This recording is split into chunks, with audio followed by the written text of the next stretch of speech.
Over the past few weeks, opposition politicians have been on a collision course with security agencies over their walk-to-work protests. On Thursday last week, police brutally arrested Forum for Democratic Change Party President Dr. Kizza Besigye, an action that attracted widespread public criticism. Members of the Uganda Law Society have now joined in the condemnations and also took issue with the judiciary, which they accuse of looking on as the state interferes with the independence of the judiciary. The constitution is frozen, so to say. We are in a constitutional crisis.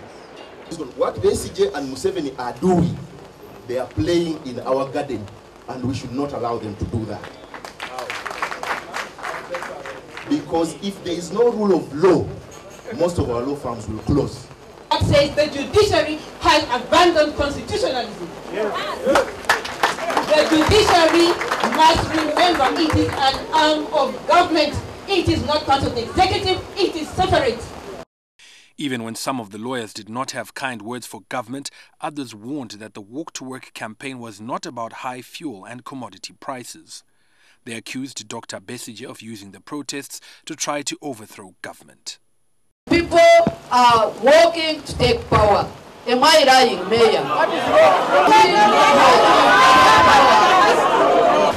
I can't claim to be in love with this regime. This question of working to take over government should not color our arguments here. The situation is not as bad as everybody wants us to believe. Despite the disagreements, the lawyers agreed to go on a sit-down strike on Wednesday to protest over what they have described as a constitutional crisis. You give us a working timetable so that we begin to work. Put on our black and go and mourn the death of the rule of law and sit there, and we don't go back to work as usual like we did the other time. Isn't that an immediate action that can cause attention? Can't we do that? That let's have a sit-down strike. I am proposing that we should not go to the courts. They also want the judiciary to take action on Nabweru Chief Magistrate Justina Tukwasa for what they say is a mismanagement of court processes. The conduct of the judicial officer who abdicated duty and who has been hobnobbing from court to court, that issue must be taken up. But we cannot merely dismiss a magistrate or any judicial officer by merely allegations which are not substantiated.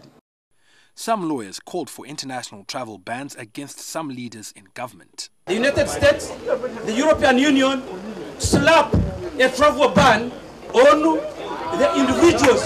But the judiciary spokesman says the lawyers will not be allowed to protest at the High Court premises on Wednesday. That one I can tell you, that one we shall not allow that. But we need to have a dialogue with them. In 2006, the Uganda Law Society protested at the High Court in anger over the invasion of the premises by security agents known as Black Mambas, who sought to rearrest PRA rebel suspects after court freed them on bail.